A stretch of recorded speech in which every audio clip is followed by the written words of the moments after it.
The sky isn't falling, but bits and pieces of an alien spacecraft are on the new series Debris. Jonathan Tucker stars as a CIA operative who's on a mission to figure out how it all affects life on Earth.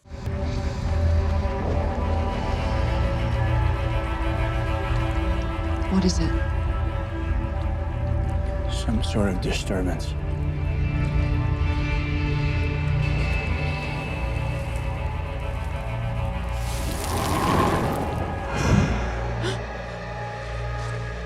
Please don't hurt me. It's okay. We're not gonna hurt you. It's okay. It's okay. We're here to help you. Gomez, can you get us some water? Meg.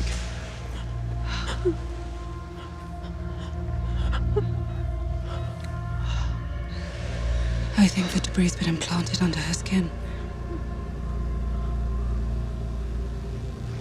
Please get it out. And star of Debris, Jonathan Tucker, is with me now. Jonathan, good to see you. How are you? I am thrilled to be here. I'm happy to be discussing this show. We've had a great time filming it. We just wrapped about 48 hours ago. Oh my God, you just wrapped. I mean, this show is getting so much buzz. They're comparing it to the X-Files. What drew you to this project in the first place? Well, I think at a certain point you recognize that while the entertainment business is crazy, Yeah. and there's a lot of crazy things about it, there is also a lot of crossover with other businesses, and people who are much smarter than I am invest in people. They don't always invest in ideas or the flashy thing. They look at a human being and they say, this is somebody I want to put my capital behind. And that was the case with the showrunner of Debris. His name is Joel Wyman. He worked on Lost. He worked on a show called Fringe, which has got a great following, went 5 or 6 seasons. Yeah. And another show called Almost Human, which I was a really big fan of. So I sat down and I had lunch with this guy, and from about 3 minutes into him sitting down, I was like, I want to work with this human being.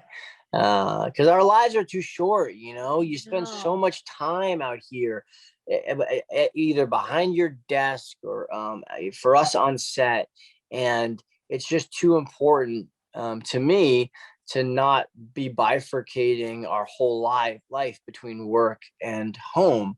Yeah. So if you can, you don't want to work with jerks. Yeah, It's that's too true. short. That's true. And all those shows that you mentioned, Fringe, Lost, they all have that kind of that same element of mystery to them, which this show definitely has. Tell us, get people up to speed on this concept of this show and what this debris is. Some time ago, the U.S. government and the UK government saw in their telescopes that there was this debris falling towards Earth, and they knew they had some time to put together a group to be prepared for when it was falling through the hemisphere. And what they started to see as it was approaching was that this was the wreckage of an alien spaceship, and that they knew that something was coming that was going to change the way in which human beings experience the world and experience themselves. So I'm part of the American team, the CIA team, that finds where the debris landed, connects with the people who found them, and then tries to kind of do a bit of the damage control. Yeah. So Brian, your character Brian, is part of this team finding the debris, and you have said that this character is closer to you than any character that you've ever played. How so? What is it about Brian that you relate to? Yeah, what I like about him, what's been fun to explore, is simply just kind of trying to lean back a bit and not be enticed by presenting so much so soon. It gives an audience an opportunity to connect to the character and to the experience that the character is going through with their own background. So you don't have to paint your characters with and tell the audience how they're supposed to feel, how they're supposed to react. What the hope is that the audience, is leaning in closer. The risk is, of course, you start leaning back so much, they get in there and like, forget this. I don't know I don't know what's happening here. But I think we're having some success. And what I think people will really appreciate is that this is a long game we're playing on the show. So this first season is going to be one piece of a larger puzzle, where I think you might believe for a beat that each episode is just a little piece, but that's simply not the case. So we're in for a surprise. Oh, yeah. All the last pages on set were redacted for the Really? final episode. So there's a lot of twists and turns coming. This is what I love about sci-fi, because with sci-fi, it's like the possibilities are endless, right? Like anything's on the table. You can go in so many different directions. So as a viewer, that's fun to watch, but as an actor, I imagine that's even cooler. Now, that was one of the other reasons that enticed me. So Joel and the opportunity to play in a world where your character can kind of do anything and that anything could possibly happen.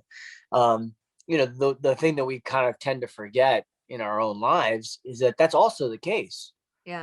When you take out all the fear and regret and the personal traumas, and you empower yourself, well, you really can break out of what you think Yeah. is possible for your life. And magical things happen in our world that are totally unexpected, and tragic things happen in our world that are totally unexpected. So nothing goes as planned. Yeah. Well, let me ask you this. I'm going to put it right on the table. Do you believe in aliens? I'm just going to say it. Did this Um, change your mind? I think, look, I'm obsessed with all of this stuff that's coming out. They saw this piece of actual debris flying through the solar system recently. They couldn't figure out how it was moving. And I think that could potentially be some sort of intelligent life form. You have actual Air Force pilots, some of our nation's most trusted individuals, Yeah. saying like, I'm definitely seeing things that are not cannot be Normal. explained. Yeah. Harry Reid out of Nevada, I always thought this guy was such a kook, the congressman, but it turns out like, oh, actually, no, they really were doing UFO studies and he was siphoning money and they were finding stuff. So I don't think, why would I put myself in a position to be wrong? There's always a possibility.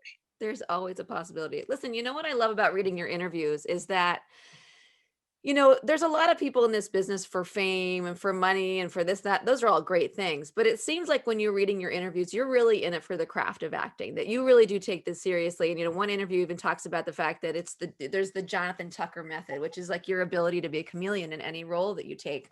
So obviously this is something that you are supposed to be doing with your life. When did you know that? Yeah, I mean for me, that's the thing that I feel is a bit of luck, getting to know what you want to do, what your calling is just, it's It's a privilege. it's a privilege. Yeah. So, and if you've been told that, if you've been connected to what it is, you have to do it. So Yeah. sometimes people say there's like that line, like, what would you do if you knew you couldn't fail? And it's a total trope of a line. I'm sure it's like on an Instagram swipe thing, but but it is true. Like, what would you do with your life if you really if you weren't going to fail? And I think a lot of people are just paralyzed by fear. Yeah. And we have so many tools now available to us to follow up on what makes us happy, which is not always, what makes you happy doesn't mean that you're not going to have lots of points where it's really hard. Yeah. There's so much friction in getting what you want and in getting what you want that you actually enjoy. I don't love every part of acting. Boy, there's so much of it that's totally not fun. Yeah. But if you have been connected to what you're supposed to be doing here, well, don't be a jerk. And you got to do it, because there's all these other people out here who are dying to know what they're here to do. So yeah, at a very early age, I was 7 or 8, and I ended up my grandmother took me to see the New York City Ballet in upstate New York in their summer residency in Saratoga Springs, New York. And that's where I was born. in Saratoga? You went to SPAC to see it. Yes, I was born in Saratoga. Yeah. Well, then you and I, maybe we can toast some Freihofer's cookies to each other, I love Freihopper's cookies. because Freihofer's paid for senior citizens and kids under 12 to sit on the lawn at SPAC. And Yes. that's why I'm talking to you today. Yeah, I love that. See, All now right. I feel like I have a connection to your start in this business. I'm Yeah. just You, gonna. by the way, I mean, really, Saratoga is where it started for me. And isn't that what you want out of like corporate governance, is Yeah. how do you give back to a community, and how important can the arts actually be? And I fell in love with ballet sitting out under those beautiful stars there in the state park, and came back to Boston, where I'm from, and I put it on because, I knew I was doing a New York show. Um, and I said, I want to We do have a ballet. I'm Boston like, show too. yeah, that's true. There you go. I I want to do real ballet, and I fell in love with ballet, and then I ended up serendipitously getting a national commercial, and it was like an immediate pivot. Like, I'll subscribe to a system passionately and ardently until I find a better system. If I find a better system, I immediately abandon the previous one. So I've been at this now since I was about 11 years old, and it's Oh my been goodness. and for me, it's only gotten better. Like Yeah. all the things I used to complain about that I used to find annoying, or I thought would be different on other productions. It's like, it's Yeah. all the same. Yeah. It's all the same. And you just got to be patient, strategically patient, and you have to be kind to people, and you have to work really hard. And it's just a privilege to walk onto a set with a great group of people who are committed to telling a story. Yeah. I mean, do you have any guiding principles or philosophy that you have to check off certain boxes for what roles, what shows you'll be a part of, or what movies you'll say yes to? Um, I mean, look, I don't know. Everybody has a story to tell. I think people are a lot less boring than they think they are. And, so you can find these compelling people or characters just about anywhere. Yeah. And that's kind of what I'm trying to do. I like playing with big stakes, though. That's why you get into acting. Yeah. So then that's what I really enjoyed in TV.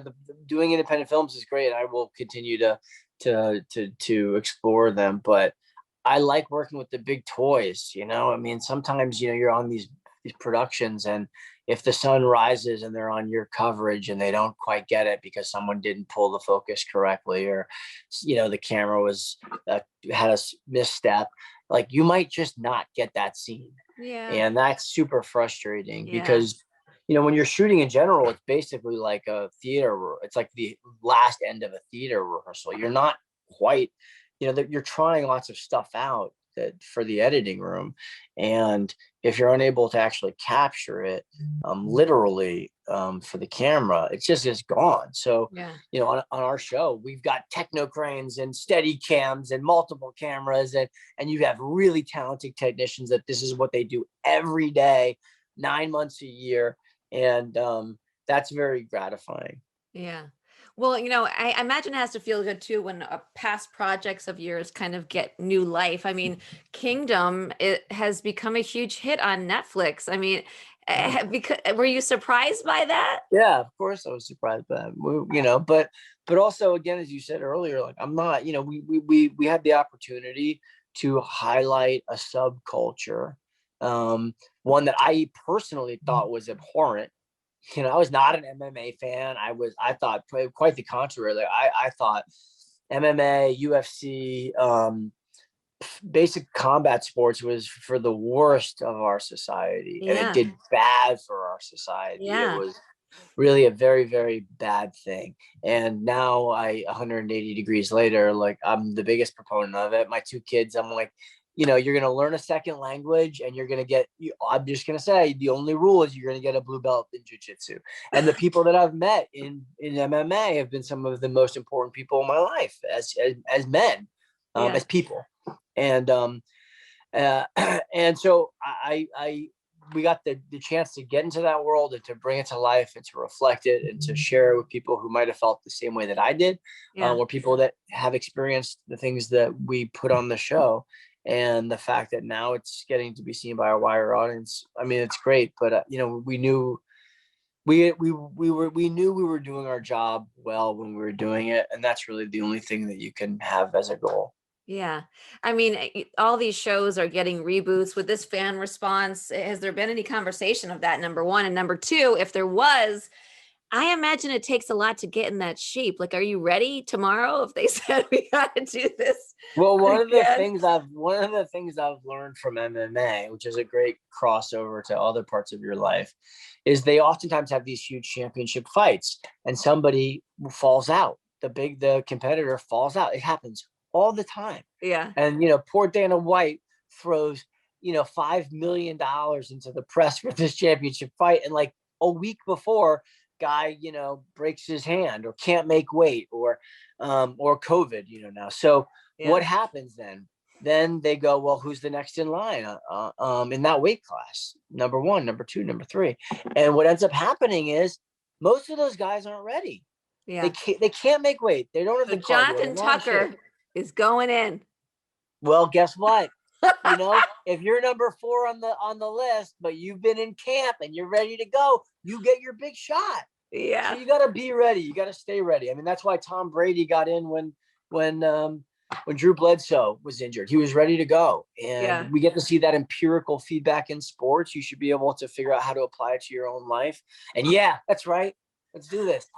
Let's do it. All right. Let's do it. All right. Well, you can catch Debris Mondays at 10 p.m. on NBC. Jonathan, it has been such a pleasure chatting with you today. I really appreciate your time. And we will have to chat more Saratoga soon.